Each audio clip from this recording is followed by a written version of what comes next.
a former unified champion in Andy Ruiz versus a former two-time title challenger in Luis Ortiz.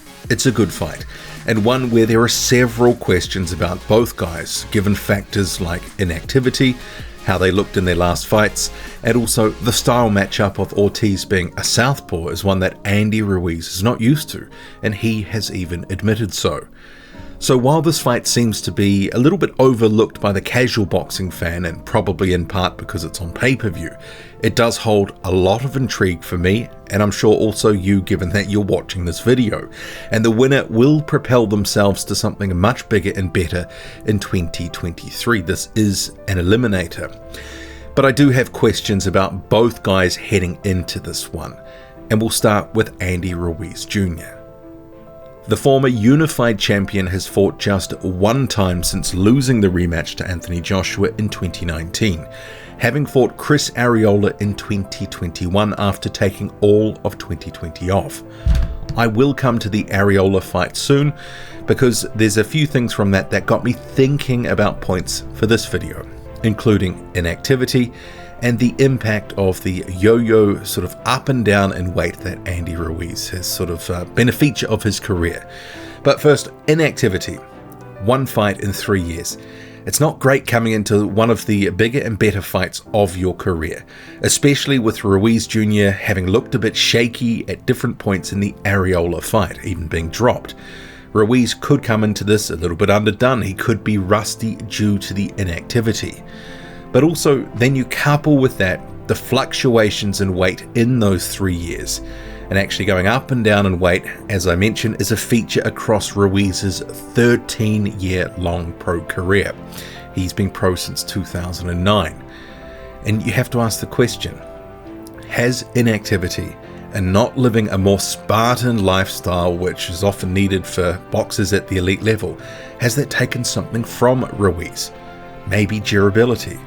Let's face it, the older fighters get, and this is just, I guess, more for everyone in general in life, the harder it is to get away with things that you could get away with in your 20s. And Ruiz Jr. is soon to be 33, and this is also his 37th fight. There will also be an element of wear and tear associated with Ruiz now. Heading into that Arreola fight, Ruiz was generally regarded as having one of the best chins in the division. But he was not only surprisingly dropped by Arreola early in that fight, he was also visibly hurt on a few other occasions in the first half of the fight. Ruiz has since spoken of underestimating the then faded 39-year-old Arreola, who was seen at the time generally by fans as someone who'd be a fun tune-up for Ruiz before something bigger and better. But it ended up being a little bit more harder than people thought, especially early on. Was that fight a signal that Ruiz's durability is on the decline? Or was it a blip? Because Luis Ortiz is going to look to find out, and he can punch. An interesting factor with this fight is that Ruiz, the smaller man, is facing one of the better southpaws in the heavyweight division. And we have no form guide for Ruiz against southpaws. Even Ruiz has said it's going to be different for him. Something to overcome. Will the different looks that Luis Ortiz presents as a southpaw be an issue for Ruiz? And I think the style matchup is also important for another reason. Ruiz, who is effectively a front foot counterpuncher, he likes to work from what you give him. Ortiz, the taller, rangier fighter, is very adept at working at range, being judicious with his punches, and playing the percentages. If Ortiz can keep proceedings at range, how is Ruiz going to overcome this? He might have fast hands, but he's definitely got slow feet. And it's worth noting that in the Arreola fight, we effectively saw two fights. The first half where Arreola was keeping it long for the most part, he was using his legs, he was boxing and moving. Arreola had a lot of success with that strategy, and he was able to clip Ruiz and hurt him, dropped him.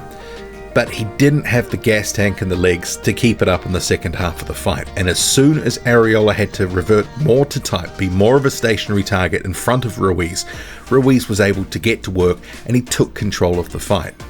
The box and move strategy, it has been employed by the likes of Joseph Parker, Anthony Joshua with success.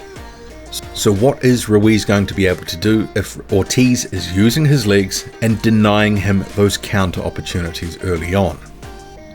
Well, I guess he might just have to ride it out like he did in the Areola fight, because after all, Luis Ortiz is 43 years old. But more on him in a moment. Ruiz is also with his third trainer in 3 fights, having left Manny Robles for Eddie Reynoso, then ditching Reynoso after 1 fight for Alfredo Osuna.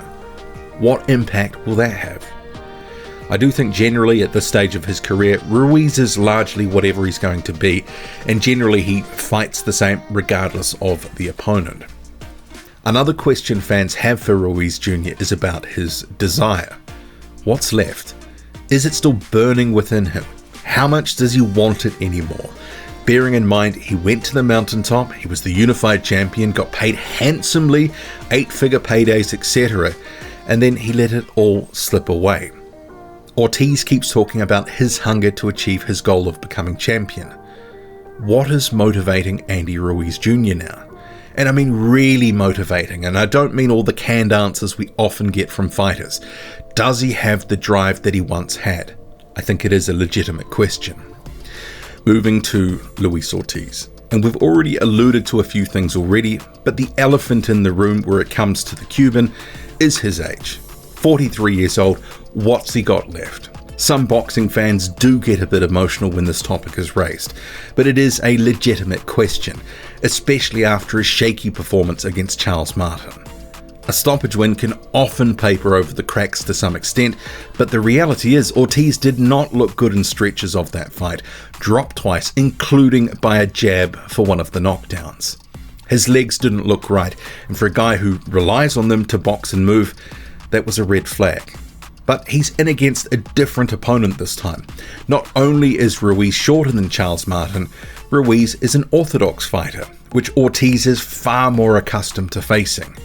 Given it's not southpaw versus southpaw, things could take on a completely different look.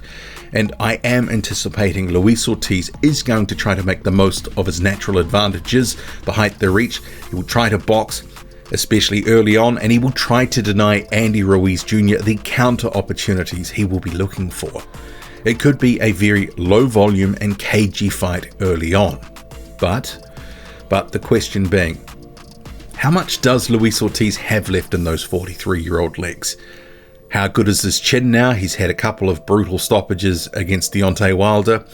And if Martin was dropping him with a jab, what is going to happen when the quicker-handed Andy Ruiz Jr. lands something? If I had to guess whose chin is going to hold up better, I wouldn't be putting money on Luis Ortiz's chin based on his recent showing. But as we saw against Martin, Ortiz rode out the rocky moments to land his power shots and effectively knock out Charles Martin on his feet.